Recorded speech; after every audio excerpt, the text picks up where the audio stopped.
It's a fight between democracy and autocracy, a fight of the free world versus autocrats and oligarchs.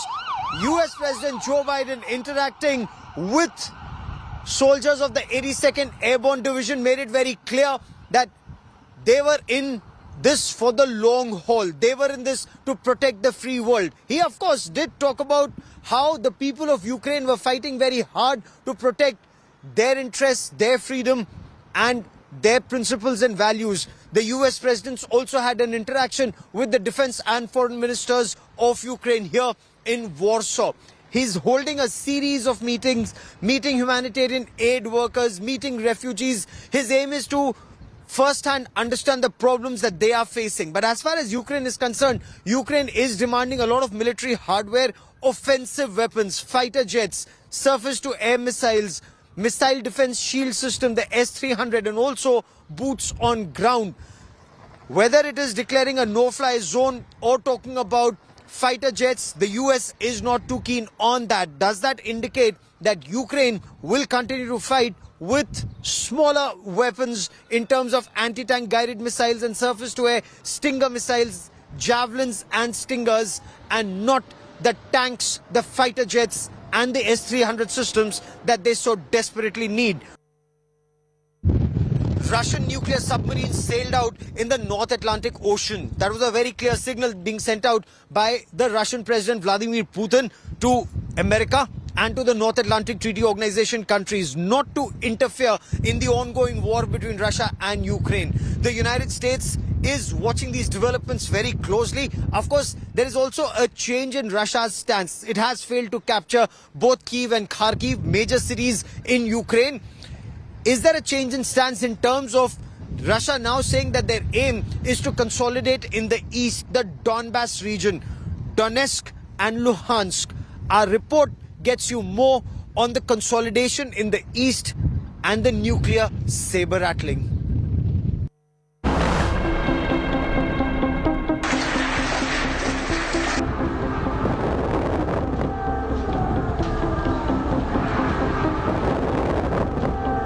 Ukraine is bleeding and fighting, second month into invasion war. While Russia has failed to capture major cities of Ukraine, it has indulged in a dangerous game of nuclear brinkmanship.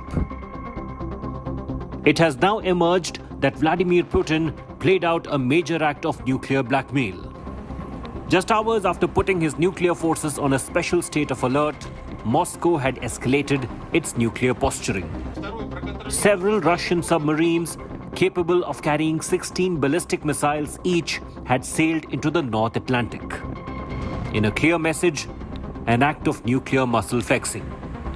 According to reports, Russian President Vladimir Putin sent the nuclear submarines into the North Atlantic one day after issuing a chilling threat to the West. European media reports, however, suggest that this was mere posturing rather than a genuine nuclear threat. Since then, the submarines have returned to Russian bases, but not before spooking nuclear watchers in the West. Putin has the world's largest stockpile of nuclear warheads, thousands of which are thought to be tactical and designed to eliminate enemy targets in a specific area without causing widespread devastation. And this isn't the first time Moscow is using nuclear deterrence and offensive strategy. In 2014, Putin used a similar strategy during the annexation of Crimea, moving nukes around in a chilling act of threat. With a possible nuclear threat around the corner, the Western intelligence continues to keep a closer eye on Putin's nuclear arsenal. According to a Western official, there has been no evidence of nuclear warheads being loaded onto missiles destined for Ukraine so far in the conflict. According to reports, Russian President Vladimir Putin sent nuclear submarines into the North Atlantic one day after issuing a chilling threat to the West. Several Russian submarines capable of carrying 16 ballistic missiles each sailed into the North Atlantic. Bureau Report, India Today. Russia's President Vladimir Putin earlier had said that it was a difficult decision to decide to liberate the Donetsk and the Luhansk region, the Donbass region. Earlier, Russia was in control of 30% of both Luhansk and Donetsk, declared it as independent republics. Now we are told that Russians control virtually 93% of Luhansk and about 50% plus of the Donetsk region. Together, this forms the Donbass region. This is the industrial belt. It's extremely crucial. The Russian president insists that the situation was extremely grim. People there were being treated as cattle. They couldn't be permitted to be treated as second-rate citizens, and that explains his decision. That's, of course, the logic that the Russian president is giving. What's the situation on ground? Our next report tells you more. We are the first channel. India Today is the first channel to reach the Donbass region. We crossed the border checkpoint from Russia into Donetsk on foot. It was a difficult journey because a lot of questions at the immigration, but we are here finally. And the entire landscape when we were in Ukraine changes to when we are now here in Donetsk.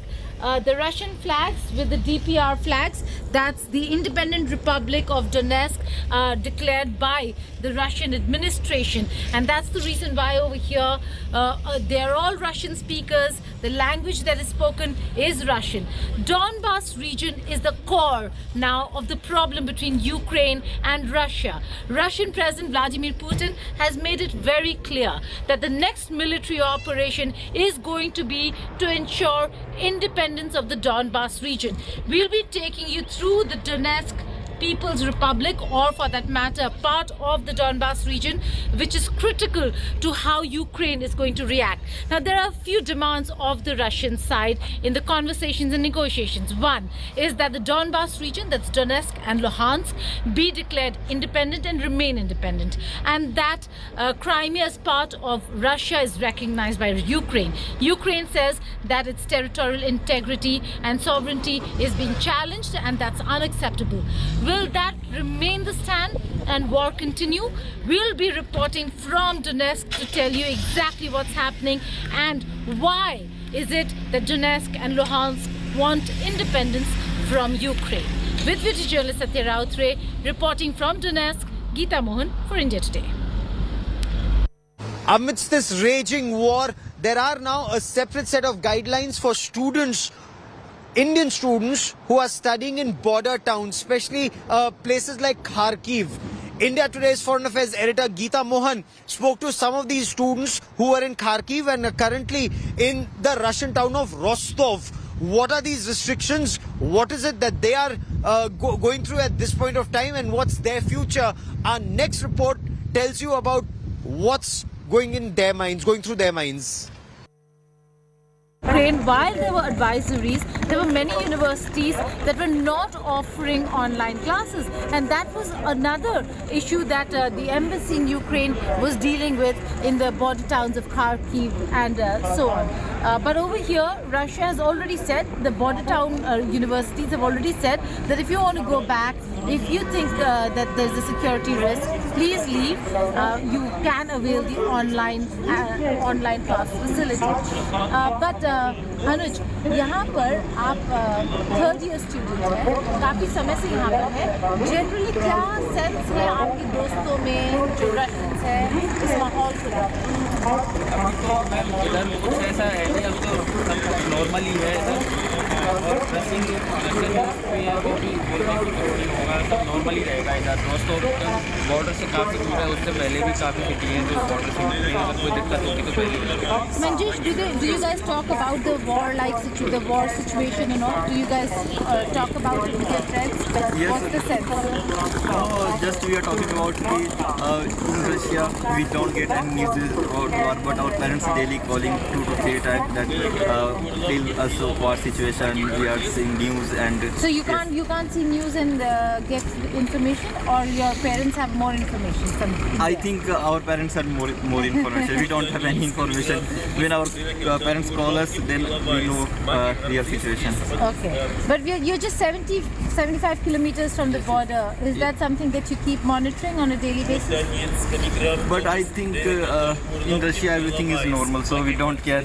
Okay, so they feel quite safe and secure, but the Russian authorities have given them the option, and parents certainly are worried a lot in India because they have experienced what happened to Indian students in Ukraine, and that's why they continuously call the students and ask them for updates, taking updates themselves, and ensuring that should there be any problem, they will be flown out immediately. In Rostov, with video journalist Satya Rautre, Geeta Mohan for India Today. Amidst crippling sanctions imposed on Russia, there is now an acute shortage of medicines, with several pharmaceutical companies pulling out of Russia. While the Russian diplomats are talking about India occupying that space and Indian pharmaceuticals making bigger inroads in the Russian market. But that will take some time. That is still some time away. And until that happens, pharmaceutical companies, chemist shops, they are running really low on stocks. There is panic buying being done by people, and medicines are flying off the shelves, leading to an acute shortage of certain drugs. Our next report tells you more. Second month of the war. Amidst devastation in Ukraine, sanctions hit Russia too continues to take a blow. Rising inflation and panic buying by Russians are the order of the day. Sanctions imposed by the West continue to impact every ordinary Russian. With several US-based drug makers deciding to put an end to their operations in Russia, citizens are panic buying essential medicines. Queues of patients can be seen lining up in Moscow's pharmacies, fearing a shortage. India Today visited pharmacies in Moscow's center, only to find that some essential medications mentioned in Russia's Vendomosti publication remain out of stock. My case was searching for a medicine called Retakes, or its substitute Autocracy. It's intended to help with thyroidal diseases, one that my grandma has. I checked multiple of pharmacies, but all of them were empty. Russian pharmacies are finding it difficult to pay for deliveries. The medical crisis is a major immediate fallout of the sanctions which have cut off Russian banks from the international financial system SWIFT, used by many of those banks.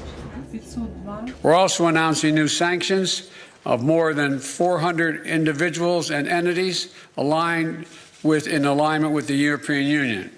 More than 300 members of the Duma, oligarchs, and Russian defense companies that fuel the Russian war machine. While Russian authorities claim that there are no problems with the production and supply of food and medicine, the on-ground reality speaks for itself. People have to stand in queues and people have to make reservations, and they only can receive this tablet and one of this medication for one person. So this is why we have seen the frightening Russians who were trying desperately to find this medication. Elna Banazarov, especially for India Today, reporting from Moscow. Is Russia scaling back its ambitions? Have they changed the goalpost mid-war? Remember, initially Russian President Vladimir Putin had talked about a regime change in Kiev. He talked about demilitarization of Ukraine. But now, are Russian generals realizing that capturing Kiev is easier said than done? Second month of this conflict, is Russia now focusing only on the Donbass region, consolidating in the south and the east? Let's find out, because Russian generals seem to indicate that their entire aim is now Donetsk, Luhansk, Mariupol, a part of it, and the rest of the country may have to wait. Ukrainian forces went on the offense against Russian soldiers on Friday, recapturing towns on the outskirts of the embattled capital, Kyiv.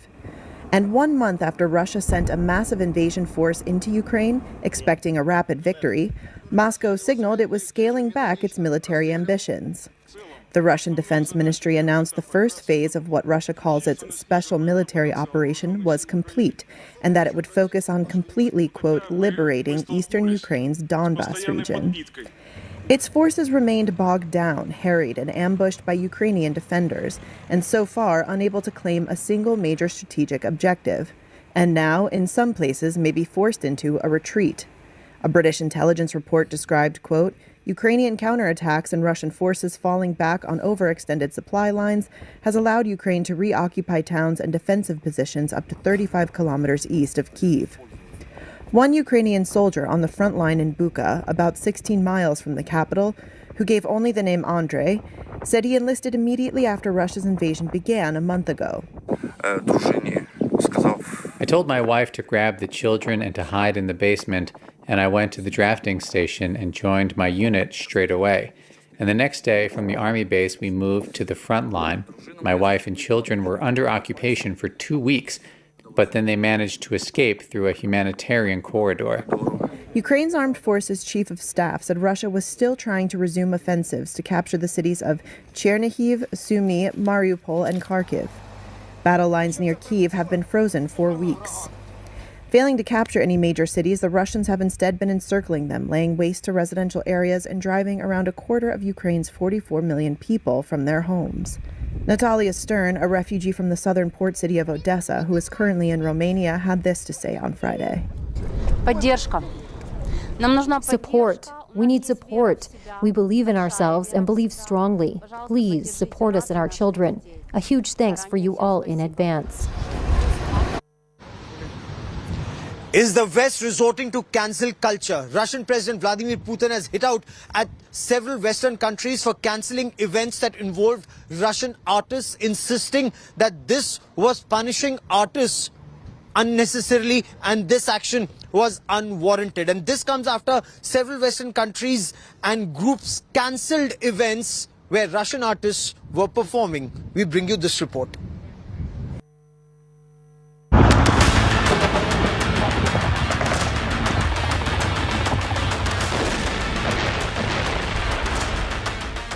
"31 days of war. Devastation across Ukraine.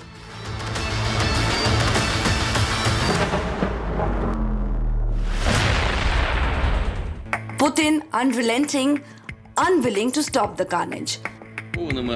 Now, the Russian president is playing the victim. After starting a war that has seen the world turn against him, Putin is accusing the West of dirty tactics, of trying to wipe out Russian culture. Putin compared the move against a number of Russian cultural events in recent weeks with the actions of Nazi Germany in the 1930s. A number of events involving Russian cultural figures who have voiced support for the war have been cancelled. Books of Russian writers are being banned as well. При полном попустительстве, а иногда и при поощрении правящих элит. The infamous culture of cancellations has turned into cancellation of culture. Tchaikovsky, Shostakovich, Rachmaninoff are being removed from concert programs. Russian writers and their books are being banned as well. Last time, such massive company of destruction of unsuitable literature was conducted almost 90 years ago by the Nazis in Germany.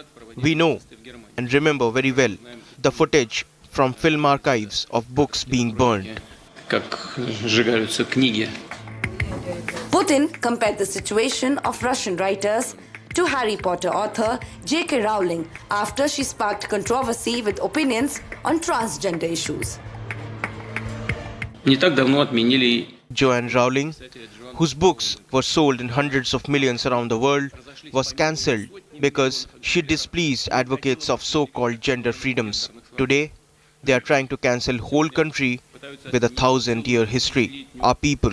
I'm talking about ongoing discrimination of everything to do with Russia. Meanwhile, Rowling hit back at Russian president for dragging her into row over cancelling Russian culture. The writer said, critics of cancel culture are not best made by those slaughtering civilians. Since Putin sent Russian troops into Ukraine, Western nations have piled several sanctions on Moscow to force Russia to end the war. The maintenance of sanctions, the increasing the pain, and the demonstration why I asked for this NATO meeting today is to be sure that after a month we will sustain what we're doing, not just next month, the following month, but for the remainder of this entire year. That's what will stop him. The sanctions have left Russia isolated, politically and financially. Sadly, Russian sports and culture have become part of the collateral damage. Bureau Report, India Today. As this conflict enters its second month, we will continue to report from ground zero. But that is all that camera person Lalit Joshi and I have on this special broadcast from Warsaw, Poland. Many thanks for watching. For all the latest news and updates, keep watching India Today.